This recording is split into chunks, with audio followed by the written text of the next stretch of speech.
Warning, censorship. Warning, censorship. Warning, censorship. Warning, censorship.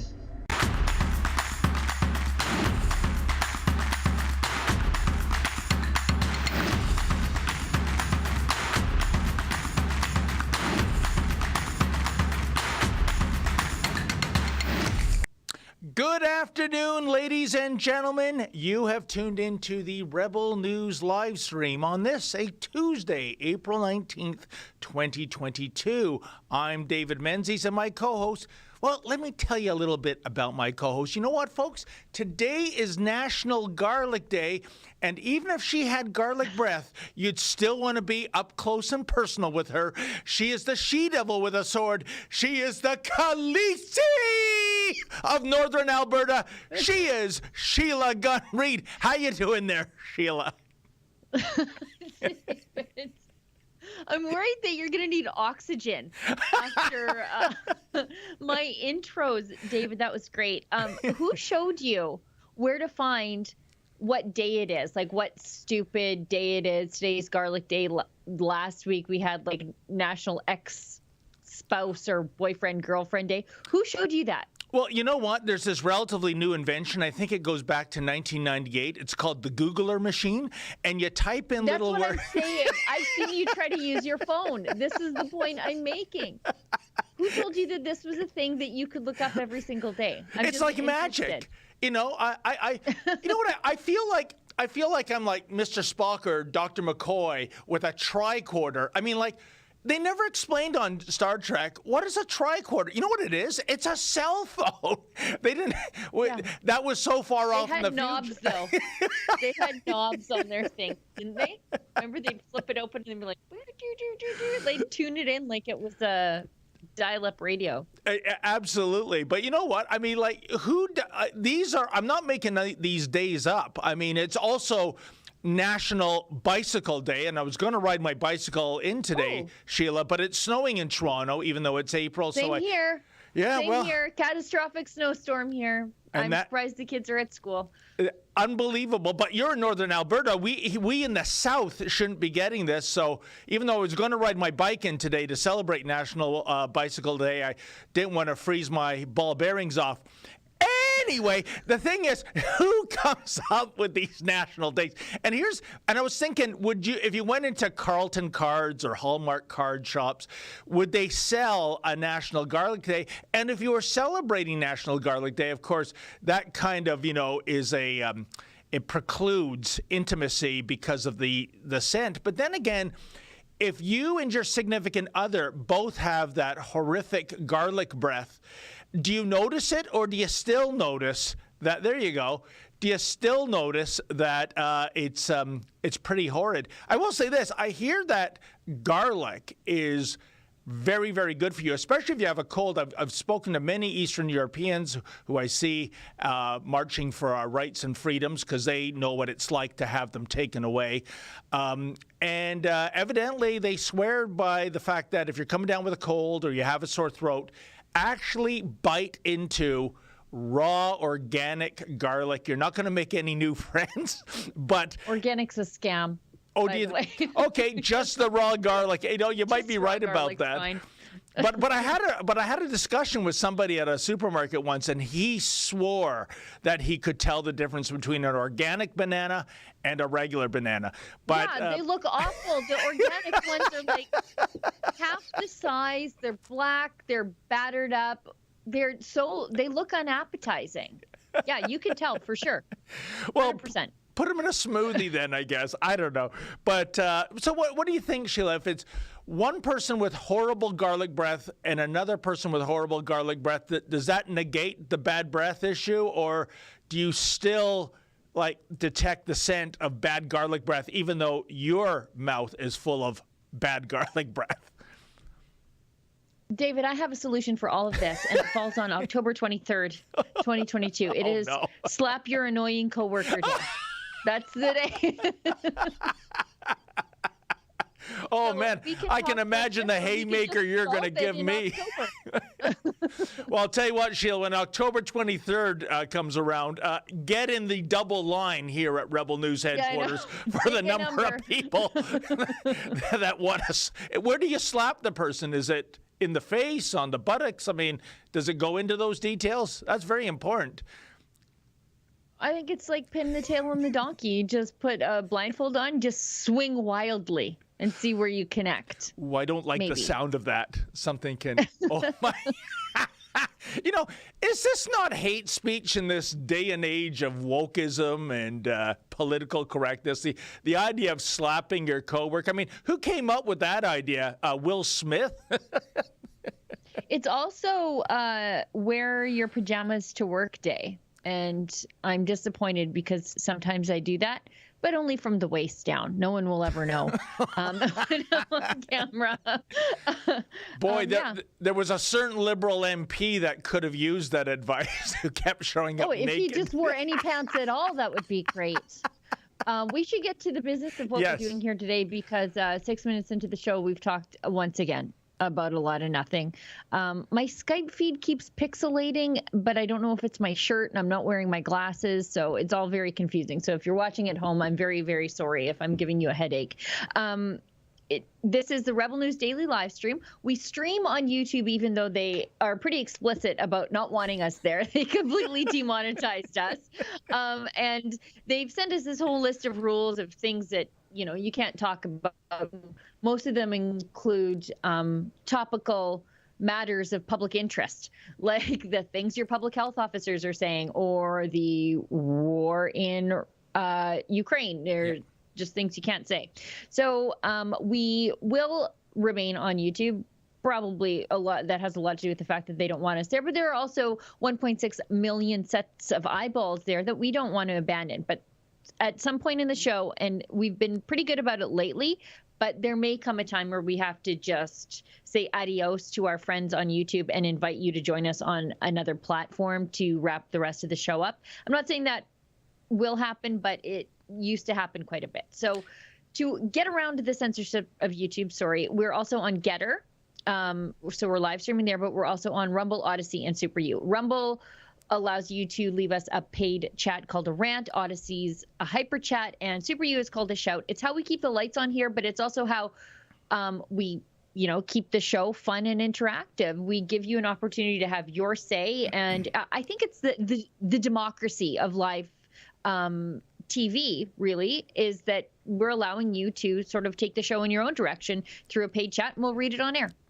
You know, Sheila, it's funny. When I think of YouTube, I think of the Barbara Streisand song, You Don't Bring Me Flowers Anymore. And I say that because in previous years, YouTube used to send us beautiful gifts. We've got them, a couple of them on display in the boardroom. I got socks from YouTube one time. Oh, I never got that. A nice notebook. Yeah. Oh, did you say socks? Okay. Socks. But we have a beautiful plaque. It's Browns, I believe, in the boardroom for 500,000 YouTube subscribers, and an even bigger one in gold for, I think, over 1 million subscribers. And it went from that to such subtle hints that we don't like you, such as the subtle hint from last year where they decided to demonetize us, $400,000 a year. More or less in revenue for us. And you know what's funny, Sheila, and it's in the context of what's going on with Twitter right now, because YouTube took a hefty commission of that 400,000, I believe 1/3, it means that this is not about the money anymore, is it? It's about ideology. It's much like with Elon Musk's incredible offer to make Twitter shareholders rich. We're going to reject it, and it's not because of the money. Well, at least some are saying that. I wonder what the de rigueur shareholder has to say. It's about us controlling free thought on Twitter. It's absolutely remarkable. They are more in love with censorship than they are with money. And by the way, I should note to our viewers, evidently we violated the health and safety guidelines of YouTube. We had a lawyer with a fine-tooth comb, go through every single one. And it's things like, gay conversion therapy that I think it's called parkour, where you see people jumping off rooftop to rooftop like Batman, advocating suicide.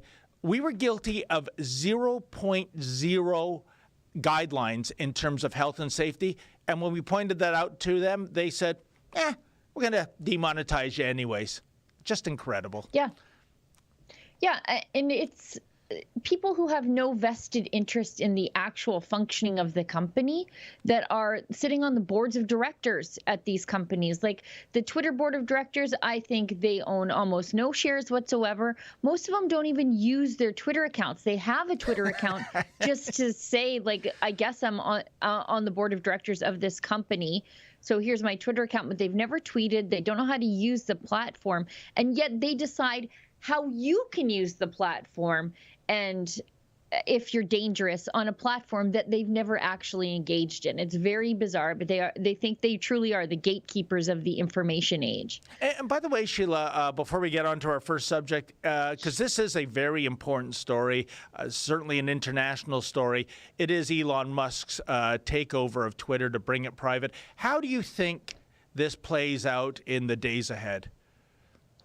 I'm not sure. Every time I think that something interesting is going to happen, some sinister big tech oligarch throws up a roadblock. I like the struggle, though. I like that Elon Musk has these people panicking. Oh, 100%. And he's exposing them for exactly what they are. When he made Twitter an offer over and above what the share price was, and these people who are tasked with protecting the fiduciary interests of the shareholders said, no, we're going to poison pill this. We're going to make sure that you don't get your share value. We might actually even continue to tank the share value by rejecting this. It's really exposed them for what they are. They don't actually care about business. Like, I would appreciate this if this were just about cold, hard capitalism and what the market demanded. But that's not at all what's happening here. These people are willing to abandon their duty to the shareholders just to protect their stranglehold on the information that people can see and share. Isn't it fascinating, Sheila? Like, the analogy I made with YouTube, it's not about the money anymore. But you know what? Careful what you wish for, because if they prevent Elon Musk from this takeover, he said he's going to sell his almost 10% of Twitter shares. That in recent days, ever since Elon Musk announced his takeover of the company, you've seen Twitter stock rise. It was in free fall before then. And what is going to happen to that stock when 10% of the shares go on to the open market? It could crash. I mean, it's certainly not going to go up anymore. It's going to go down. So, that would prove the thesis that these people aren't in it for the dough. They're in it in terms of controlling what you, I, our audience, and everyone else in the world gets to say on their platform. Yeah, but it's not even their dough. That's the thing. Yeah. It's somebody else's dough. These board of directors, they really don't own any shares. They're tanking somebody else's shares and ruining their retirement because they're so ideologically bound to protecting this narrative. But again, I say, if Elon Musk saves Twitter, fine. If he destroys it, that's also fine too. I don't know who I'm cheering for at this point. I really don't. Well, we'll see what happens in the days ahead. It is a fascinating story to watch, and it's no longer exclusively a business story. It's a thought police kind of story too. But as you said, here's a board of directors who don't own stock, but still they have a duty beholden to their shareholders to do the best thing for the company. And it looks like they're trying whatever they can not to do the best thing for the company and therefore the shareholder value. What a disgrace. In any event. But wait, before we move on, since we're on the topic of board of directors, I just want to show everybody something because something happened at Rebel News yesterday, and it's on Ezra's Twitter feed. Ezra publicized it yesterday. Producers, Olivia and Efron, sorry to put you guys on the spot here, but I want to show you something. And I think that the Rebel News Board of Directors is far more diverse than, let's say, Twitter's or most of the social media companies out there and most of our detractors. So here's the Rebel News Board of Directors. Here's Ezra's tweet. And I'll read his tweet, not because it is kind and congratulatory towards me, but my colleagues. Congrats to the new Board of Directors at Rebel News Online. These men and women have built the company into what it is. I can't wait to see what we do together next, and none of it would be possible without our loyal viewers. Thank you for your support. And so this is publicly available online. You can see our board of directors on the national list there. First one is me. Second one is Drea Humphrey.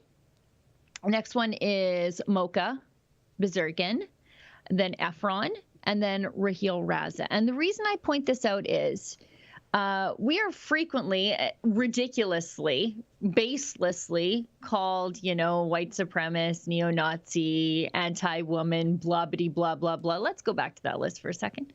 It's pretty darn diverse. I think I'm the only white person on it, for those of you keeping track at home. Not that we care at Rebel News because we are merit-based, but outside looking in, the Liberals are always talking about making laws that mandate women and minorities onto these board positions on corporations. So there's me. I'm a rural woman. I'm not a woman of privilege. Then there's Drea. She's Indigenous and Black. Then there's Mocha. He's a Turkish immigrant. And then there's Efron. You can tell he's got a pretty ethnic four names there. And then there's Raheel Raza, who is Pakistani Canadian. And of our board of directors, 3 of 5 of them are women. 2 of those women are visible minorities. I'm the only non-visible minority there. But I am a woman, and the Liberals tell me that counts. So I just want to point this out. I think our board of directors is far more diverse than Twitter's. Hey, how come I'm not on that board of directors? Because you need a lot of directing yourself on a general basis. Well, as my friend bus driver Bill likes to say, I'm just a white man singing the blues, baby. So there you go. Anyway, we have, we'll get on with the topics du jour. Oh, this is good news indeed. Can't wait for it to happen on this side of the border. Airline mask mandates dropped in the USA. A federal judge has voided U.S. mask mandates for planes, public transportation after CDC extension. Well, what do you know? Well, we know that there's Jen Psaki, the White House press secretary. We know she's not happy with this. She was not happy. And we'll have a clip to prove that in the minutes ahead. But Sheila, what do you make of this? I think this is fantastic. I wrote it up for the website yesterday. The judge who did this, and I think the moral of the story here is, of all the things that Trump did or didn't do, one of them should have been busting up Google like it was Standard Oil. That's one of the things I wish he had done. He didn't do it. Yep. But one of the wisest things that he did, and his greatest legacy, I think, and it's playing out today, it's protecting an entire swath of Americans from government overreach to this day, even though he's been out of the White House for 2 years. This judge is a Trump appointee. So Catherine Kimball Mizell is a U.S. district judge in the Middle District of Florida. She's a Donald Trump appointee, and she ruled in favor of the Health Freedom Defense Fund. So that's who brought this challenge against the federal government's mask mandate on airlines. The suit was first filed in July 2021. This is what she wrote. It is indisputable that the public has a strong interest in combating the spread of COVID-19. So she's not a COVID denier, as the left would love to tell you. In pursuit of that end, the CDC issued the mask mandate, but the mandate exceeded the CDC's statutory authority. So she's bringing the government back in line here, something we never see in Canada. Improperly invoked the good cause exception to notice and comment rulemaking and failed to adequately explain its decisions. Because so much of this stuff is, well, if it saves lives, we'll do it. And it's like, well, but how do we know it even does that? Just because you say so, you're going to have to explain something and show your work. And she's saying the CDC never did that with masks. They just kept doing this stuff. Because our system does not permit agencies to act unlawfully, even in the pursuit of desirable ends, the court declares unlawful and vacates the mask mandate. So Ron DeSantis, naturally, big Ron, in Florida, he called the mandate misery. He said, great to see a federal judge in Florida follow the law and reject the Biden transportation mask mandate. Both airline employees and passengers deserve to have this misery end. And yeah, she was this judge.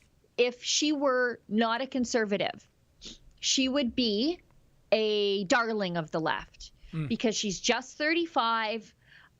She's a very ambitious young woman, but the problem is she's conservative.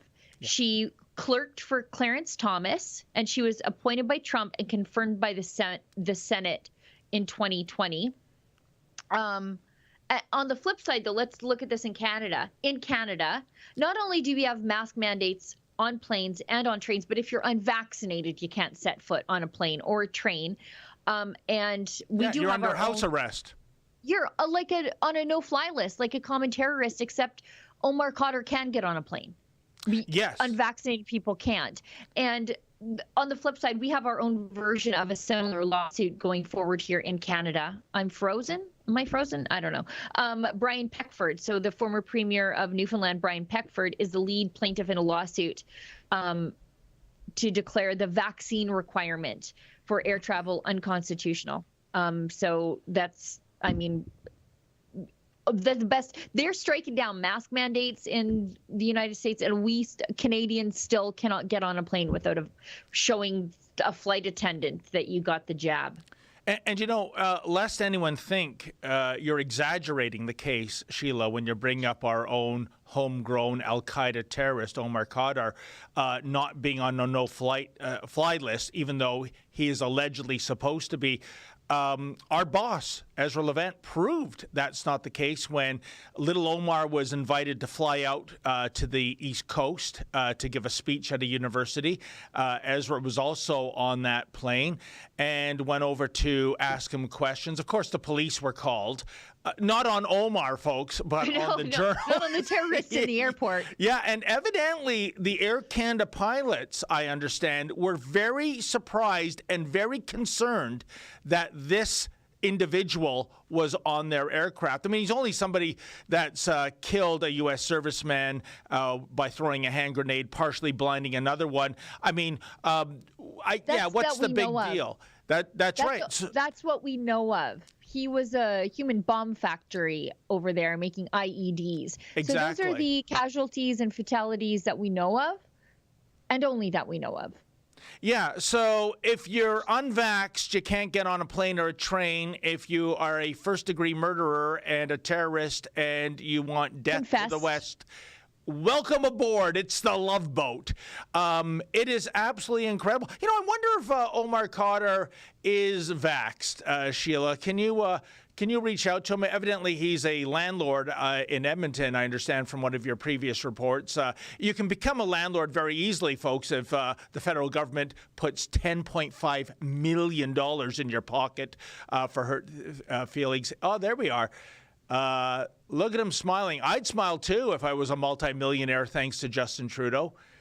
Yeah. And look at that. Only in Canada, Sheila. Seriously.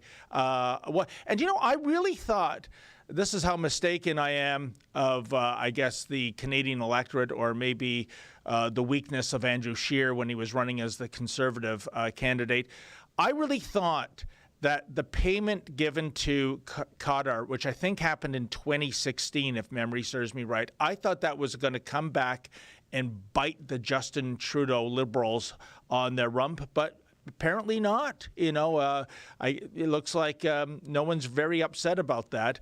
So, that is really disturbing. So I just wanted to point that out in case anyone thought, oh, why is she mentioning, Omar Khadr? Well, that's why. We have the video to prove it, as we most often do. Your naturally immune friend out there in the world who had COVID early on and recovered and then lost their job because they refused to provide their medical information to an employer when it's none of their employer's business. They can't even move back in with their parents if their parents live across the country after the government has ruined their lives. That's the state of affairs Canada is in. And we should point out this other truism, which is disturbing. Those who are unvaxxed, like I said, Sheila, can't leave the country by train or plane. So, if you have a relative, say, in BC and you live in Toronto, well, 5 days of driving or whatever it is. Yep. But meanwhile, over at Roxham Road, if you're an illegal alien with no papers, yep, come on down, as they used to say on The Price is Right. And if you're not vaccinated, no problem. Oh, and by the way, that looks like a really heavy suitcase you're schlepping. That's when the RCMP become the Royal Canadian Bellhop Police, and they carry your suitcases for you. Isn't that sweet? And then you get room and board on the taxpayer dime. And please come to this hearing on such and such a date. And if you don't show up, hey, that's okay too. We hope you're doing well.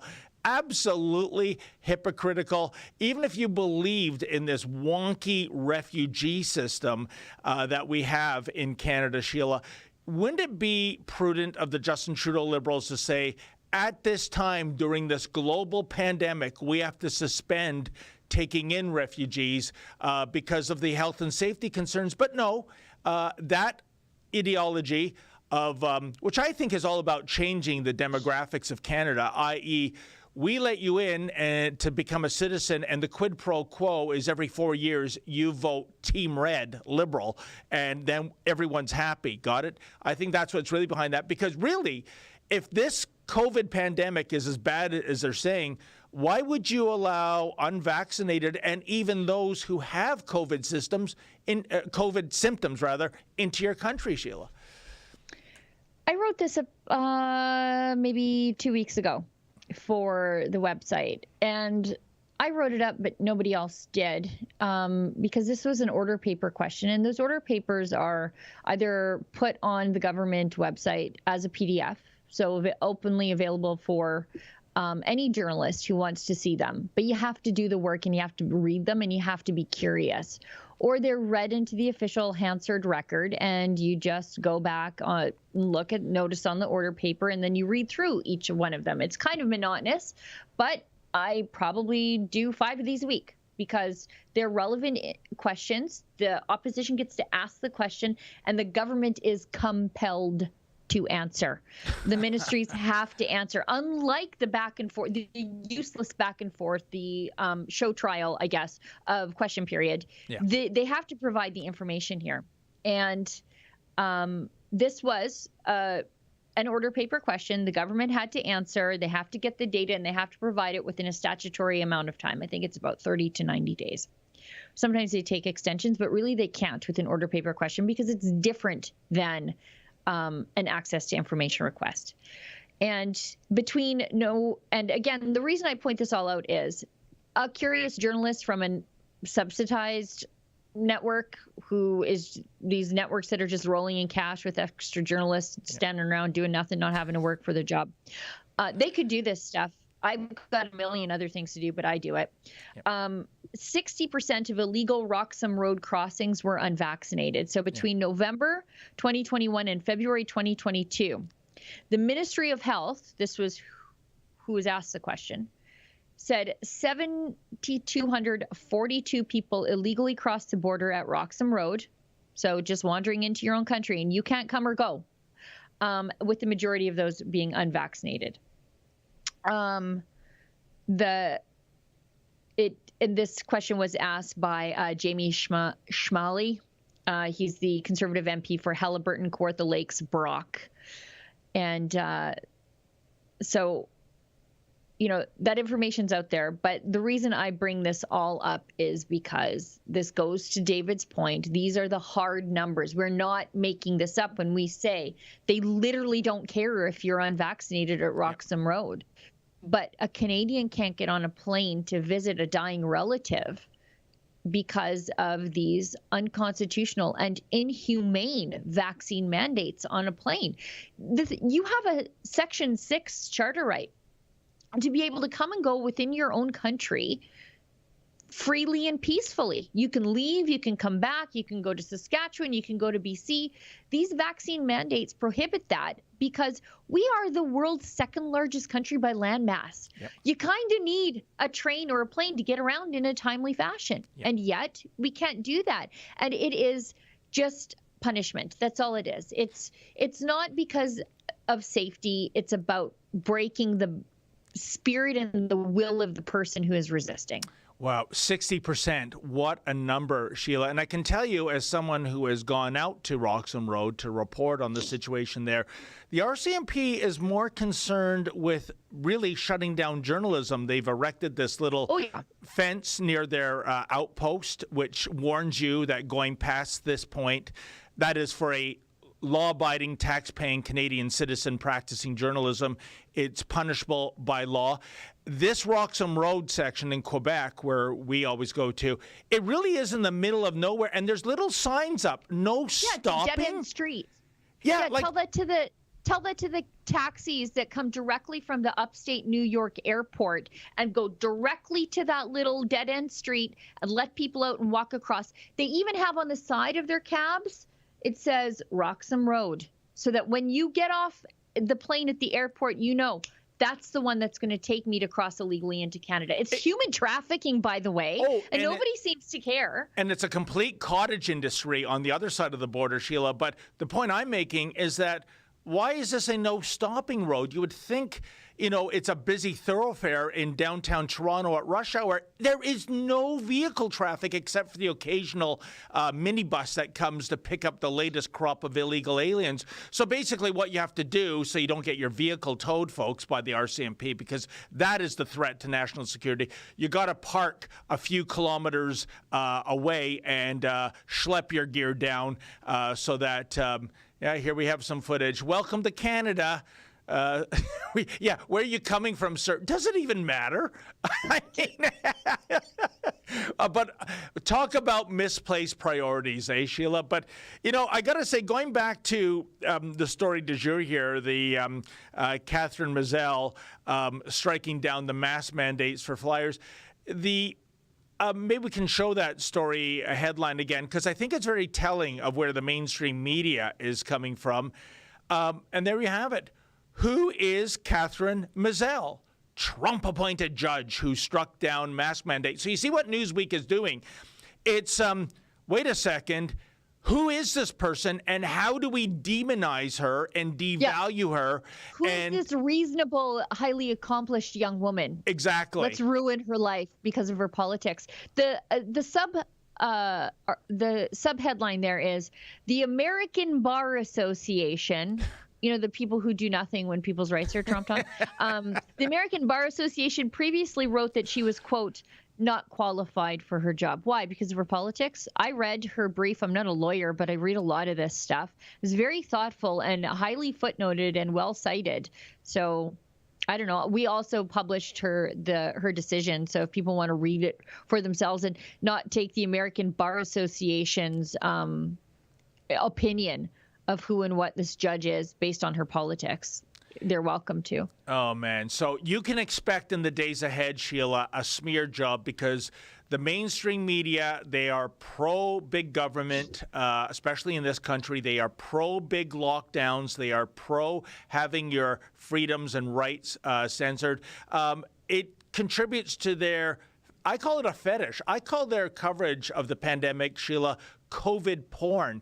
They can't wait to announce how many new cases have been reported. And by the way, that's cases, Sheila, in terms of their fear initiative, not the number of people that have died, which to me is the only relevant statistic. And that's why they are going to smear her. Now, by the way, speaking of the people, as you mentioned, Sheila, I think we have a video, if Mr. and Mrs. Producer can come up with it. It's people on a... You know what, though? I just want to point out, though, that Joe Biden's recent Supreme Court nominee, Ketanji Brown Jackson, She was the one that was light on child pornographers. She wanted to take a kid gloves approach to them. That's fine. That woman is highly accomplished, according to the left. She's qualified. But this young superstar of the law profession, because she was a Trump appointee, she's not qualified. It's interesting how that plays out in real time, right in front of you. Sheila, I'm kind of offended you spoke of the Supreme Court nominee as that woman. It's that person. Please remember, she can't define what a woman is, so I don't think you're qualified. She's not a biologist. She's not a biologist, so whatever. So let's see what the people on a plane had to say about this decision. Were they booing? Were they doing thumbs down? Well, let the video tell the tale. April 18th, the Biden administration announced that the Transportation Security Administration will no longer enforce the federal mandate requiring masks in all U.S. airports and on-board aircraft.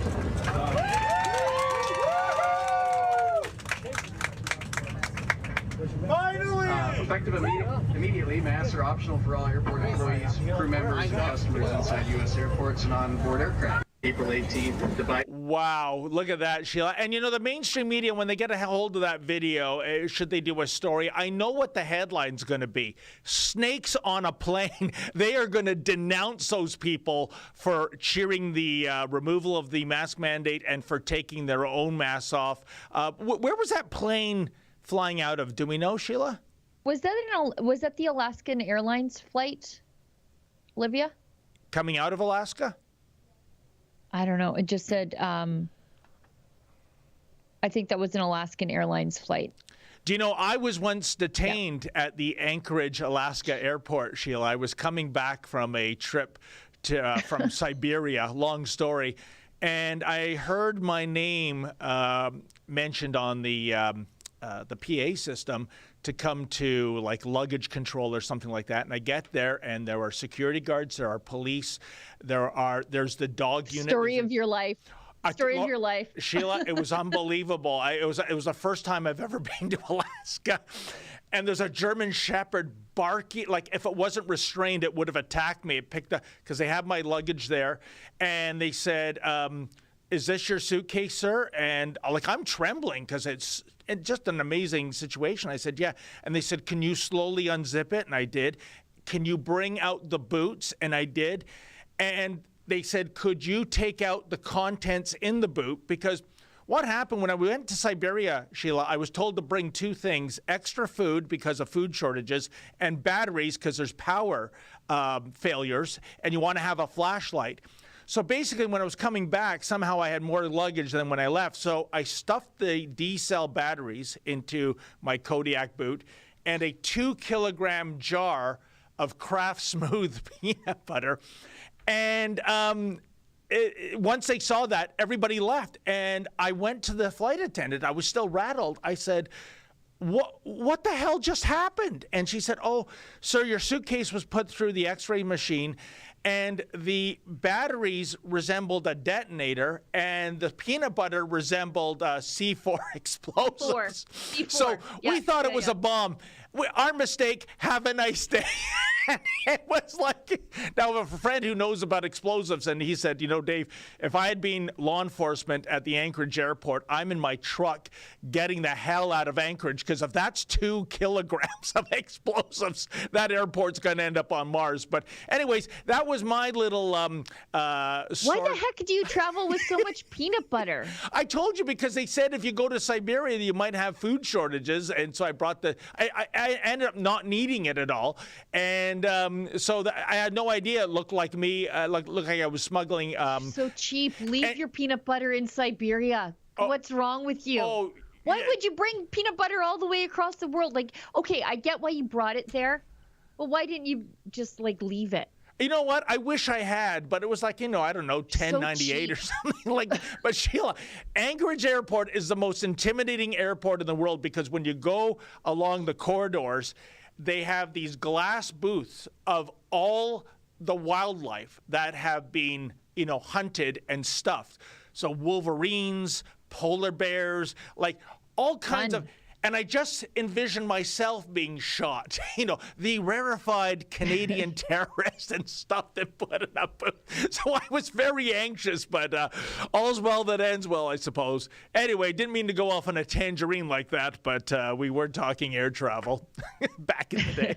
We should go to Jen Psaki because yes. she got off the rev limiter a little bit when she realized that her government's unconstitutional and illegal mandate had just been overturned. And so a little bit of normalcy was returned to the airlines, and heaven forbid that people get back to the old normal instead of the government imposed new normal. And she didn't really like it. She got a little fiery. Thank you, Jen. You said about this mask ruling out of a federal court in Florida that it's a disappointing decision, and you say you continue to recommend that people wear masks. Why is it that we can sit here in the White House briefing room with no masks, but people can't sit in an airplane cabin with no masks? Well, Peter, I'm not a doctor. You're not a doctor. That I'm aware of. If you're a doctor, I wasn't aware of that today until today. Right. Okay, not a doctor. Just making sure. I don't know. And nor do you play one on TV. Nor does he play one on TV. There you go. Most days. But these determinations, remember the masking guidance is green, yellow, and red. We are currently in a green zone in Washington, D.C., so they're not recommending it. Some people can still wear a mask if they want to. Many people do, or wear them in meetings, or wear them at certain times where you're going to be around or sitting close to people, or maybe you have an immunocompromised parent or friend, and so people make that decision. And this is based on health considerations and data that the CDC looks at about transmissibility as we've seen an increase in cases on airplanes. Then would the president support if a flight is leaving from an airport in a green zone, those people don't have to wear masks? Again, Peter, there's been long a difference from the beginning about people on an airplane and in federal transportation vehicles and situations than where they are in locations. Like we here continue to be in Washington, D.C., a green zone. But what we'd asked for, I think it's important to remember, is a 2-week extension, or not asked for, what we had announced was a 2-week extension to look at the data and make recommendations based on the data and the science about whether it should be continued or not. Okay, on a different topic, we have new reporting that at least 23 people apprehended at the southern border in 2021 are on the terror watch list. Why do you guys think it is that somebody on a terror watch list would want to get into the United States undetected? Well, I can't make an assessment of that, but what I can tell you is that your data you're citing here means the Border Patrol was doing their job. I mean, they apprehended people at the border. 2,000 illegal immigrants a day got away last month. Are you saying that you can say with certainty none of them are on a terror watch list? Here's what we're talking about: encounters we know and of a suspected terrorist attempting to cross the southern border. They're very uncommon. We're talking about a few dozen annual encounters at most. Okay, just a few dozen terrorists getting into the country. 0.01% of total encounters per fiscal year in recent years. But I'd note, these individuals, these 23 people, the Border Patrol, they stopped them. They prevented them from getting into the country. They're protecting our homeland and keeping us safe. So the president is not worried about holes in the southern border being exploited by people trying to come in and kill Americans. He's grateful to the Border Patrol for doing their job and stopping these people and preventing them from getting into the country. And one additional question about something that happened a few months ago down at the border. We've been told that the mounted Border Patrol officers the president accused of whipping migrants have been notified they will not face criminal charges. So when is the president going to apologize to them? There is a process and an investigation that's gone through the Department of Homeland Security. I don't have any update on that. The president said that they were whipping people, which would be a criminal offense, and they've been told they're not going to be criminally charged. And there was an investigation into that, and I'll let the Department of Homeland Security announce any conclusion of that investigation. You accuse these officers of brutal and inappropriate measures now that they've been told they will not be criminally charged. Will you apologize? And Peter, there was an investigation into their behavior, so that investigation is playing out. Whenever it's going to be announced, the Department of Homeland Security will announce that, and I'm sure we'll have a comment on it after that. Go ahead.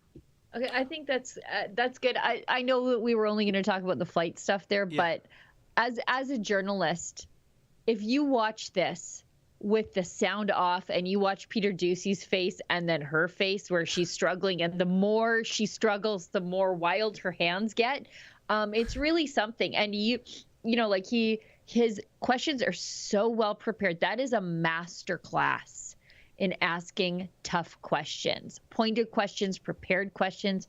Gosh, he's good. He's so good. He's got to just like every time he has a question, she just must burst into a cold sweat. He's good, but so is she in a way, Sheila. When Jen answers a question, I've never seen anyone speak so much without actually saying anything tangible. Kamala Harris does this all the time. I think Kamala Harris is paid by the word. Like, she just says stuff, and you're like, "What is it? I don't even know what she said." Oh, she said the passage of time. The passage of time. But, you know, this is remarkable.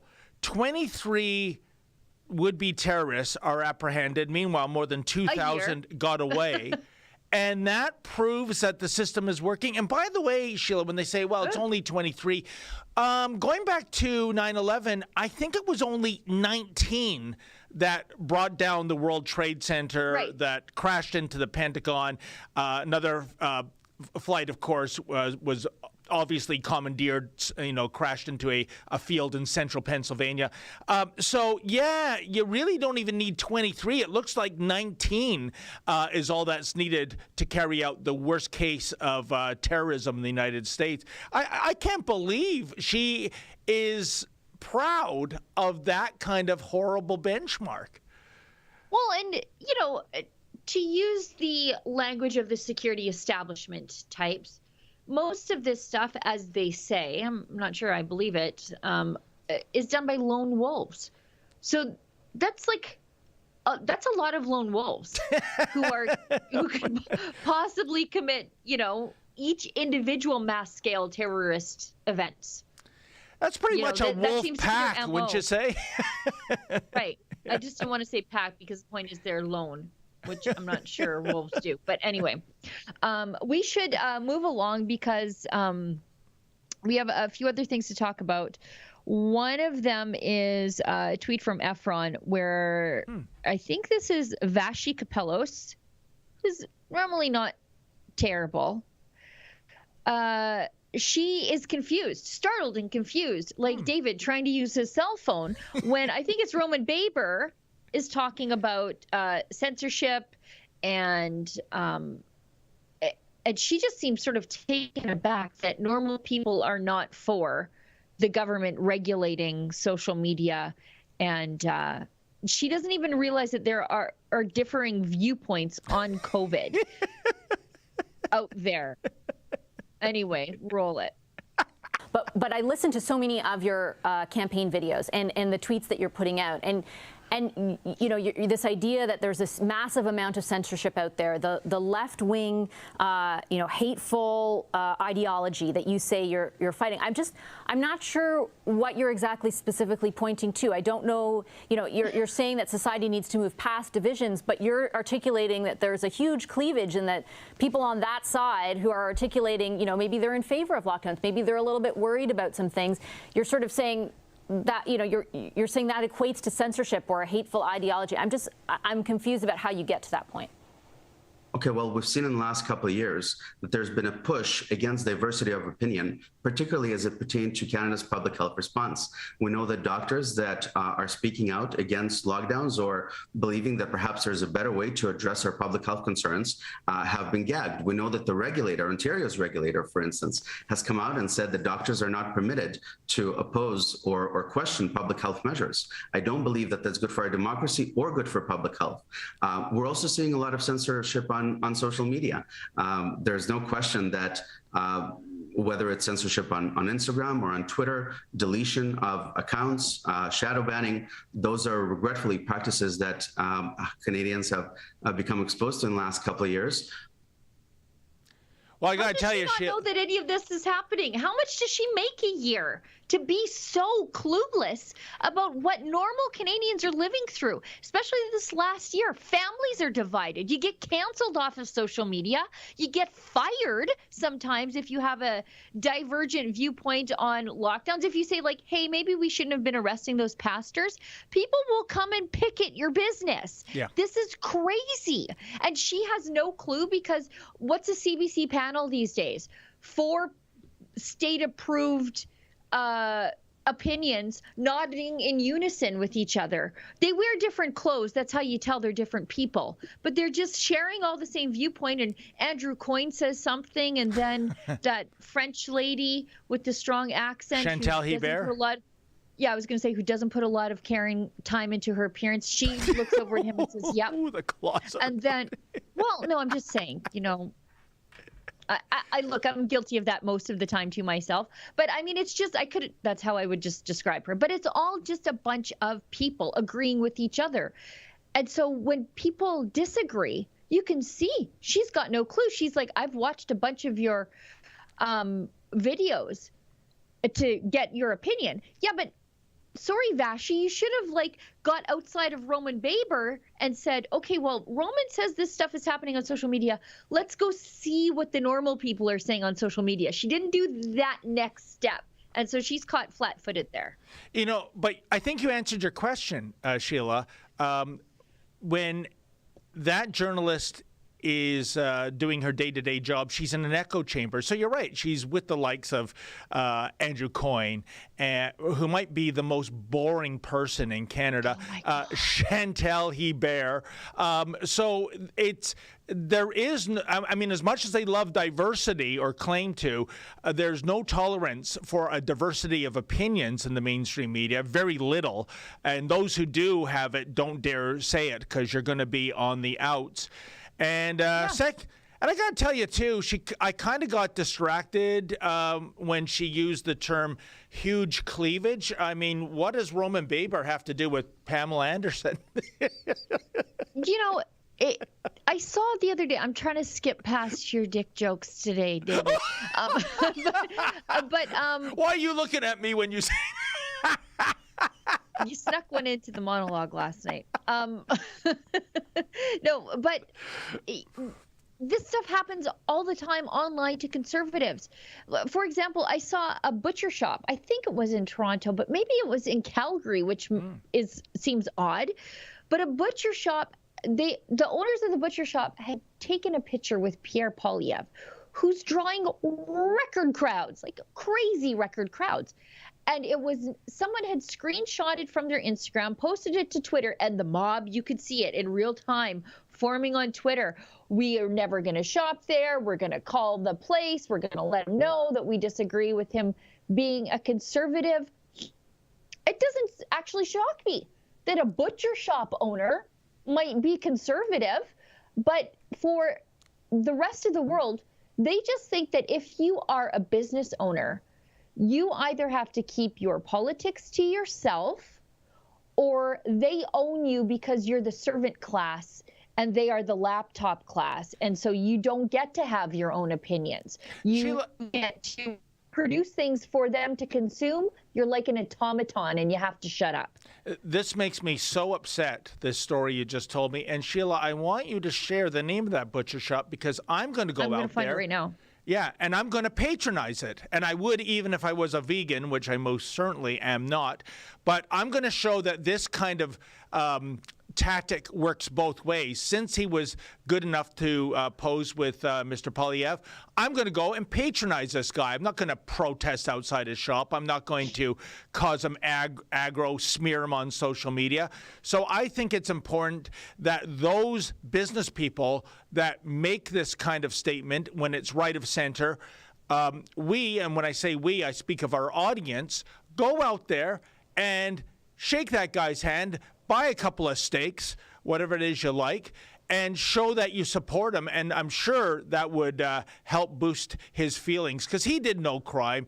This is so despicable, and it speaks so, broadly of the society we are in now, Sheila. Classical liberalism is dead. The idea of having different opinions, debating, freedom of speech, expression, the press, assembly, that's all gone. Today's new liberal is all about shutting you down. It's cancel culture. It's wokeism. It's you will be put in a penalty box as in forever. I mean, even convicted felons of first-degree murder, you're out in 25 years unless you're declared a dangerous offender, which is very rare. You get a second chance, time served, but for a thought crime, even a thought crime like this, they want you eradicated. it just boils my blood, Sheila, and I want to know who this is so I can support him. I'm looking right now. But moreover to that point, I understand that's different from this brewery that's also in big trouble because of it being openly conservative. But if these people think that they are going to start canceling conservatives are bolder than ever these days because they realize that kowtowing to the mob gets them nowhere. And I saw this again unfold in real time. Somebody I knew to be conservative, but never open about it. And someone who has imposed conservative policies in the place he's in charge of. Everybody knew that Chief Billy Morin was a conservative. And he's the young, energetic chief of Enoch Cree First Nation. I think he was first elected in 2015 at age 28. And he's focused on Cree culture, Cree education, Cree language, but business. They're butted right up against the city of Edmonton. He looks and sees what the city of Edmonton is doing to chase businesses away. And he says, get on over here. We've got a lower tax rate. Put your head offices here, which he does. Well, for the left, Sheila, he is clearly he is not the right type of native. Let's put it that way. Because he endorsed Pierre Poilievre over the weekend on Thursday because Poilievre held an event at the River Cree Resort. It was a venue that could fit everybody, but even it wasn't big enough. 4,000 people. They opened up the overflow. They couldn't let any more people into the casino itself. And Chief Billy came out and he said, he called conservatives his family. He said it's time for us to be unafraid to be conservative. He said it's conservative policies brought in by Harper that we are relying on now to bring prosperity to our First Nations. We have to get the gatekeepers of Ottawa out of our way. And for me, as a small C conservative, that speaks to me.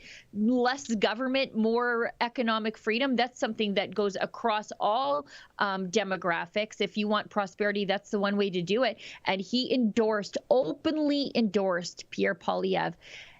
And the Liberals have got to be shaken in their boots when they see something like that, because he is someone the left thinks they own. He's young, he's Indigenous, he's adamant about preserving his culture, but he also knows that cultures die in poverty.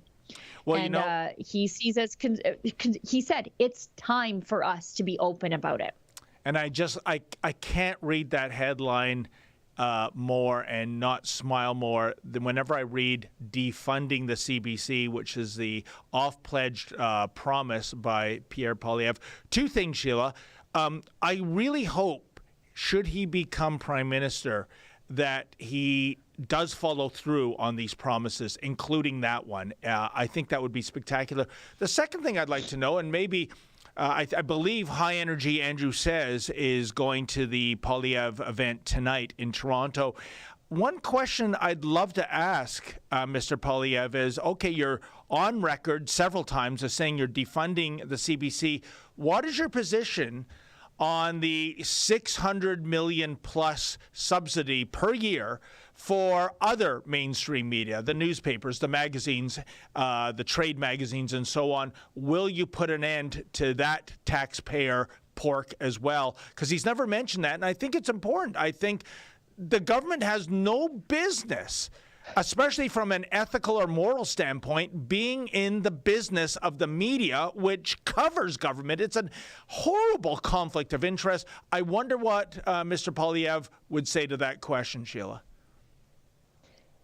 I think he alluded to it in Edmonton on Thursday, or sorry, not Edmonton, on the Enoch Cree Reserve. I don't want to lump those good people in with the socialist hellscape of Edmonton. But I think he alluded to the fact that government should not be in the media business, which I think is great. I just dug it up, actually, the butcher shop, and it was actually not in Calgary. It's in Edmonton. And this is a conservative butcher shop in Old Strathcona, which is Rachel Notley's provincial riding, and it's a federal NDP riding also. It's the one, because it's the university area.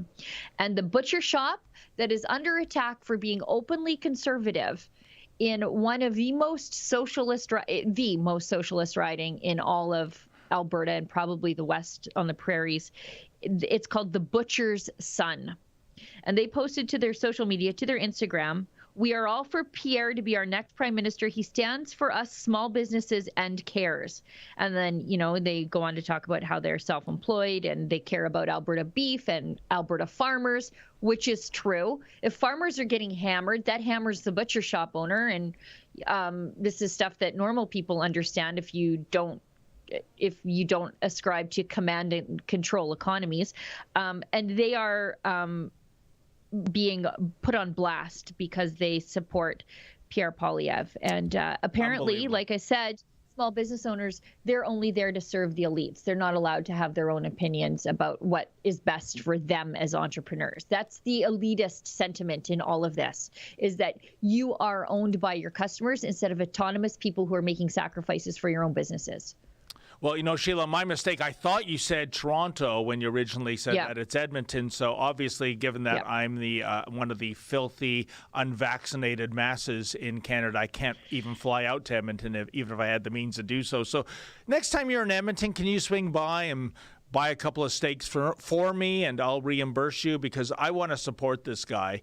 And I'm sure you'd buy a couple of steaks for yourself, the meat eater that you are. I have a freezer full of 2 freezers, actually, full of 4-H beef and last year's hunting. But I will still go and support this guy, not even because I care about his politics, but because I care that he has the right to have his own politics without being canceled online by a mob. He's allowed to support whomever he wants without the gatekeepers, to use Chief Billy Morin's words, deciding who and how he gets to vote. So I'd be happy to go out and spend a few bucks at the Butcher's Son in Edmonton. Friends, if you're watching, drop this guy a line. I'm sure he's under absolute attack for the crime of being conservative in an NDP riding. And again, I say I don't have a horse in the race with regard to the Conservative Party leadership. You'll never know who I support, and I kind of like it that way.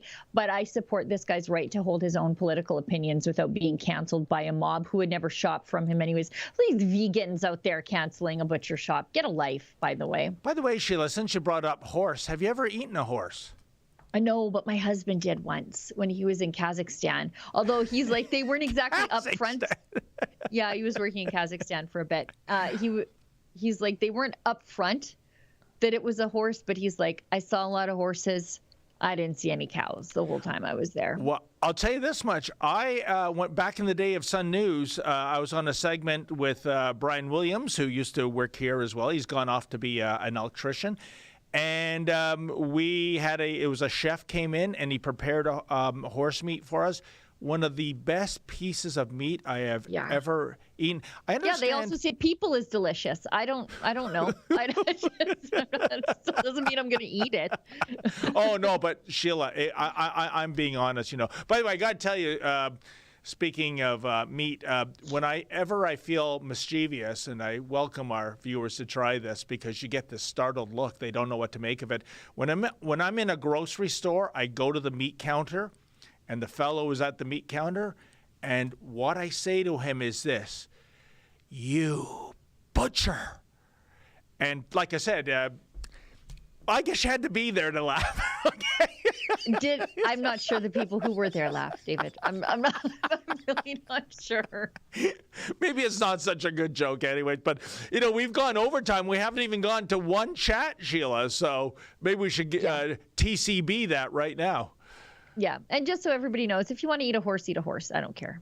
I would have eaten those pandas rather than send them back to China. I regret that still. I think about that quite a bit. I told that little panda anecdote that you want to hunt one and cook one up. I don't want to hunt it. Oh. I want to kill one and eat one for spite against the Chinese. It's a little different. What do the pandas have? I told that anecdote to Lady Menzoid. She almost fainted. She says, I have to say, I've lost a little respect for Sheila Conread. You can't pick on the pandas, Sheila. They're communist pandas. They're owned by the state. I don't know. They're sticking Uyghurs in concentration camps, rewriting the Bibles. I'll eat their pandas. One quick panda story. Back, I think it was 1989, Lady Benzoid and I went to Tampa Bay, Florida. I think it was Busch Gardens, but they had a couple of panda bears on loan. And we were in a lineup, I think it was almost 90 minutes in the Floridian sun.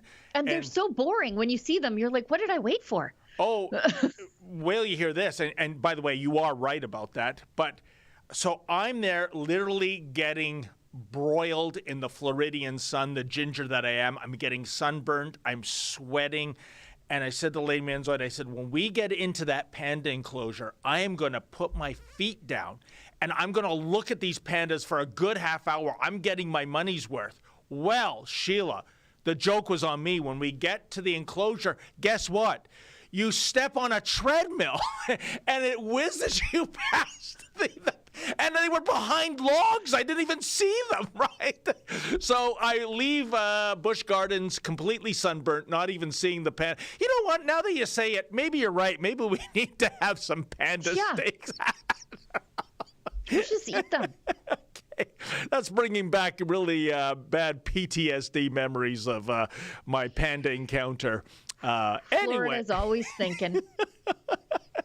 I wonder if I could have eaten a panda during Lent. I did a lot of research during Lent because I was getting bored of trying to think of things to eat that weren't animal flesh. And according to the church, I could have eaten a muskrat or an alligator or a beaver. No kidding. Yeah, they're all aquatic animals, according to the church.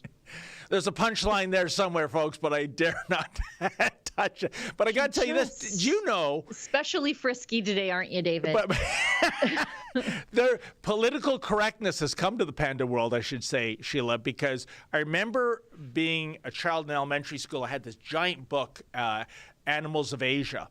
And in addition to the great panda, that's the classic black and white one, there is a crimson-colored, smaller one.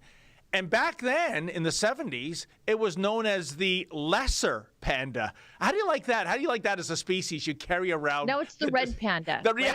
Yeah, who changed it? But doesn't that speak volumes that, well, we're worried about the lesser panda's self-esteem. We got to get rid of that lesser and put red instead. I don't even think that thing is a bear, by the way. Pardon me? I don't even think the red panda is a bear. I think it's something else. It looks like a raccoon to me. Yeah. Yeah, it's a raccoon-like animal. So it's already malingering its way through life, just riding on the panda's coattails. That is beautiful. If you could domesticate that, I'm getting that as a pet. I don't know. It's not even a real panda. So why was it all uptight about being called a lesser panda? Should it be called a fake panda? Because it's not a... Speaking of political correctness coming to the animal world, let us not forget the gay penguins. And then they adopted a chick, didn't they, this year? Oh, someone sent me a photograph of two gay lions, evidently, allegedly, in Kenya. Dude, who is sending you these photos? That's something I would I'll forward it to you. I think it was from the publisher of the Daily Wanker, which is an actual publication, by the way, online. And I thought maybe basically the left is saying, look how they identify as homosexual lions. And I figured, why don't we take this one step further? Why don't we shave their manes off? And they can identify as female lions, right? That's the only difference, right?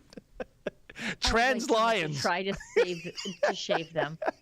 That is the law of the jungle, really. It's survival of the fittest. Oh, not anymore, it seems. Like if you're dumb enough to try to shave a gay lion, nature is just going to take its natural course there. Okay, let's get to some of these chats. I shouldn't even be on air. I'm supposed to be prior engaged between 11 and 12 today. So look at you, prior engaged at a luncheon date. Oh, well. No, okay. not at all. I'm a hostage a little bit. Okay. Fraser McBurney gives us $5 and said, oh, no, token. Sorry, let's go back. I'll read tokens. National Range Day happens the first Saturday in June. Do you suppose there will be cards available for it? For National Range Day? I should write that down. That's in your bailiwick. You have, crossbows and compound bows and all sorts of other toys that cause mortal harm to living things, don't you? Yeah, I do. Okay, Fraser McBurney gives us $5 and says, don't forget the Canadian Bill of Rights, 1960. John Diefenbaker. The Canadian Bill of Rights was the country's first federal law. Is this from yesterday? I'm reading yesterday's. That's why I didn't read tokens. AMT60 gives us $1. Sheila, I loved your COVID-19 blood test vids. I had bad COVID-19 in January and had 2 COVID-19 antibody tests. I'm positive for natural exposure, not vaccine. So you took the T-cell test. That's the new one, the exciting one. That one put an end to all of our testing because we're both naturally immune. Not spike vax protein test. And then they go through their numbers. But in Canada, natural immunity is not valid. Yeah, stupid. Because it's the most resilient kind. Apparently, for one of us in our experiment, the vaccine failed. So that person was allowed to just go and live their lives and go out for drinks and go to the movies and go to the gym and go do whatever. But they were the one that was the risk to public health at the end of the day because they contracted COVID at some point. Anyway. Bob Germain, $5. By the way, if people want to, I'm not sponsored by ICOR, but if you are in the Alberta area and you want to find out this information for yourself, it is a little bit expensive, invasive, of course, because they draw a bunch of blood and it takes a little bit of time to get your blood work back. But ICOR is the lab. I'm not sponsored, but they're the only ones doing this right now.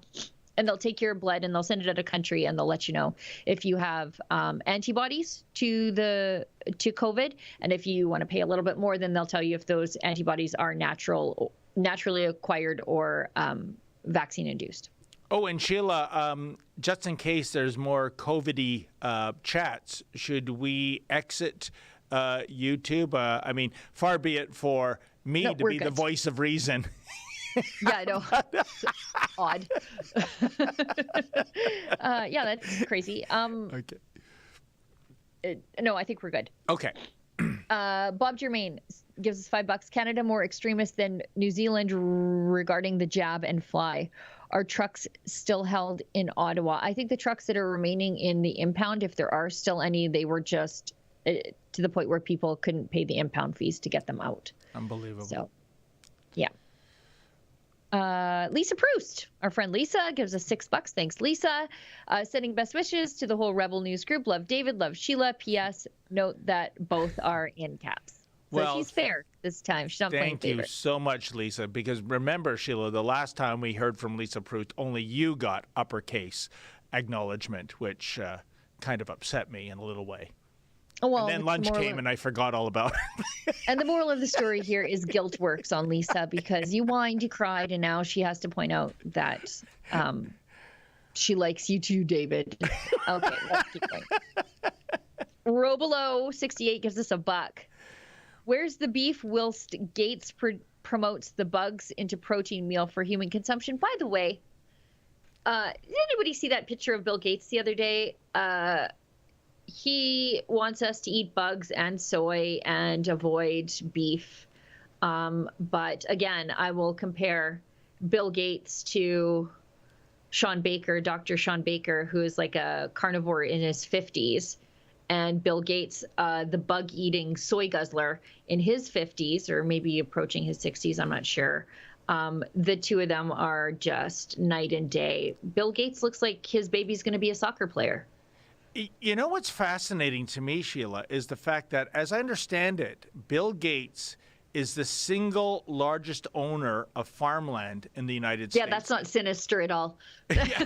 No, but what is he growing on those farms? And by the way, if he doesn't have livestock, does he not realize the bugs, as I understand farming, and I'm not an expert, they tend to be the enemy of the crops, which is why we have a pesticide. Look at this.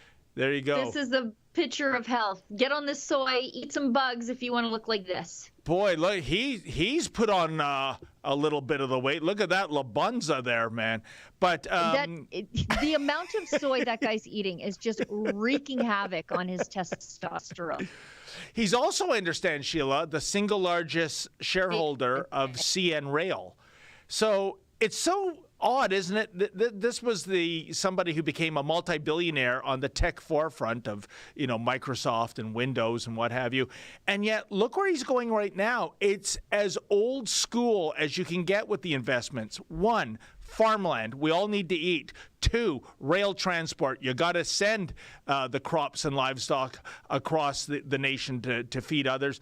I wonder, am I reading into this too much, or is there some impending event that we should be wary of, Sheila? My Skype feed is breaking up, but hopefully you can hear me okay. Yes. I think it has more to do with his green schemes than anything. I think it has a lot to do with taking that farmland and producing biofuel, which will naturally cause food shortages, because in the United States, biofuels means taking corn and fermenting corn to create biodiesel and ethanol, when this is corn that could be fed to cattle, which people eat, or into the food supply chain for normal people. Now, don't get me started on high fructose corn syrup, but it's a people food. And people can eat it, as opposed to it going into your car to meet some bizarre climate targets. It's a neat little thing that these rich people do. They push for the climate scare, which is something we cannot talk about on YouTube, but they push for it, or we could talk about it, but you'll be demonetized. So if you have your own YouTube channel, just know you'll be demonetized if you talk about the climate scare. But so they push for the climate scare, and then they buy up farmland and produce these things that are designed to fix the thing they scared you about, when you could just be eating that food. Yeah, you know what? I seem to remember, Sheila, about 10 years ago, if memory serves, there was a bit of a crisis in Mexico, because the price of corn, which is used for a staple there, tortillas, was going through the roof because of the new demand of the corn-based biofuel that you speak of. Yeah. So they never really thought that through. A lot of people, incredibly low income, that depend on this as a cheap food staple. Well, I'm not sure how that played out, how it, They do this in Europe with potatoes. Yep. Same thing with potatoes. They take the land to produce potatoes, which is, a highly portable, calorically dense carbohydrate. I've got my own opinions about eating too many carbohydrates, but I mean, if you need a cheap, highly portable, shelf-stable food, potato is one of them. And they take that land and they produce potatoes for biofuel. And so it drives up the cost of food stocks all the time in Europe. It's ridiculous. To meet green targets. In the meantime, they're buying their natural gas from Russia because they closed down their coal plants. Oh, not just their coal plants. Didn't Germany close down some of their nuclear plants as well? Yeah. To cut emissions. Unbelievable. So can't make this up, so folks. So stupid. Emissions free. Whatever. Okay, let's keep going. Robolo68 gives us $1, and Robolo agrees with me about the absolute snore fest these CBC panels are, where boring people agree with each other. He gives us $1 and says, the boring CBC panel was talking the other night about the defund the CBC message. Their panel is so boring that even if you liked the CBC, you'd be like, you know what? Let's defund them. Anyways, I bet Rosie was wishing for her senatorship before the libs are eviscerated. Yeah, she's headed for the Senate, for sure. I never even thought of that, Sheila. Really? I'm sure she is. Oh. And then they'll say, we appointed a woman to the Senate. Look how bold we are. Every time. And she'll be like, oh, she's an independent senator. You know how she's independent? Because she's a journalist, and journalists are definitely independent. Yeah, how did that work out with, what's her name, Paula from Edmonton? Paula Simons? Yeah. The worst, the COVID hermit senator. Brags about how she stays at home and does nothing. Oh, I door dashed. I had my groceries delivered. Holy. I haven't had a haircut in 3 months. She says that like she's bragging about these personal sacrifices, and it's like, you just bragged about staying home and doing nothing and getting paid for it while people's businesses are being absolutely destroyed by bad government policy. Wow. You're bragging about staying home while not realizing the plight of people who can't travel to visit family. You're quite the hero, Paula. Read the room, lady. Never done. Unbelievable. Anyways, I think we're all caught up now. Are we not? All right. 20 minutes past the top of the hour. One more. One more. Okay. Free forever. Creative spelling, a couple of different words there. Do you think Trudeau will end the federal mandates given the ongoing lawsuits and keep up the great work, you two? No. You see, Justin Trudeau will fight these lawsuits right to the bitter end, whereas he's a sudden fiscal conservative when he's making payouts to the aforementioned terrorist Omar Khadr, when he's like, oh, just pay him out because we don't want to waste taxpayers' money fighting this guy in court. He'll fight this to the bitter end, and he will spend whatever it costs to bring a certain segment of the Canadian population to its knees in front of the altar of the state, because it is not about vaccines. It's about these people didn't do what we told them to, so we will fight them till the end. Yeah, 2 points, Sheila. First of all, it was astonishing going back to 2016, the rationale for the Khadr $10.5 million lottery win. It was the Liberals saying, well, if we fought this in court, this could be 20, 30, 40 million. Suddenly, the Justin Trudeau Liberals are fiscal conservatives. How do you like that? Yeah, it's weird. And the second point, I have forgotten. So we will already lose that. We better. I'm sorry, but good job, David. As they say, less is more, and I am a subscriber to that saying. Well, folks, thank you. Probably a wiener joke. It was probably a wiener joke. No, it was not a wiener joke. A real bullet. I don't know. Well, listen, thank you so much to super producers Olivia and Efren, and thank you all for tuning in, especially those who gave a financial contribution of some kind. It's how we make our living here, folks, as opposed to sticking our clammy hands into your wallet and taking a direct deposit like the mainstream media does on a weekly basis. Sheila and I will be back on Thursday. Tomorrow there'll be two different rebels to entertain you. In the meantime, as always, stay sane. So we've seen lighter symptoms. I know I had very mild symptoms for my COVID experience. I've been triple vaccinated. When my time arrives, I'll get a fourth shot. I've got my mask with me. I wear it when I'm in a place to be concerned about those around me. And I think most Canadians are in that spot right now. We have extraordinarily high vaccination rates in British Columbia and indeed in Canada relative to other jurisdictions. When I see the challenges in Shanghai and in Hong Kong, what really troubles me is not these massive populations, but the fact that their immunization levels are so low.